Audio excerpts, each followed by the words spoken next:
السلام علیکم۔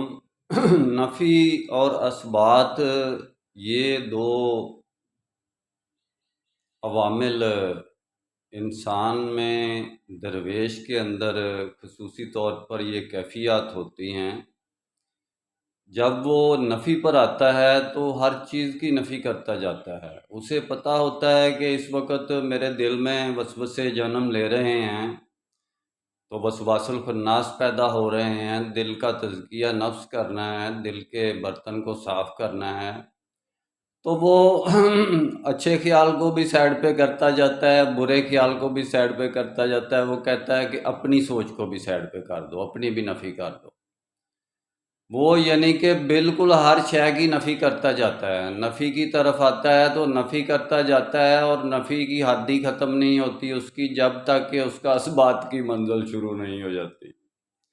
جب اثبات کی منزل شروع ہو جاتی ہے، ثابت قدمی کی منزل شروع ہو جاتی ہے، یقین کی منزل شروع ہو جاتی ہے اللہ کے اوپر، تو پھر وہ اللہ کے اوپر جب یقین کر لیتا ہے، توکل کر لیتا ہے، تو اللہ کی ہر پیدا کی ہوئی چیز پر یقین کر لیتا ہے، توکل کر لیتا ہے، اس کا شک ہی دل سے ختم ہو جاتا ہے۔ شیطان پر بھی یقین کر لیتا ہے کہ شیطان کیا ہے، اس کی کیا واردات ہے، ہر چیز پر مکمل یقین ہو جاتا ہے۔ پھر اس کے دل میں کسی چیز کا کھٹکا نہیں رہتا۔ یہی رہا ہے ازل سے قلندروں کا طریق، ہزار خوف ہو لیکن زباں ہو دل کی رفیق۔ پھر اس کے دل اور زبان ایک ساتھ یعنی کہ چلتے ہیں، پھر اس کے دل اور زبان کی رفتار، اس کے دل اور زبان کی کیفیت، دل اور زبان کی آپس میں سمیٹری، تناسب ایک ہو جاتا ہے، پھر فرق ختم ہو جاتا ہے۔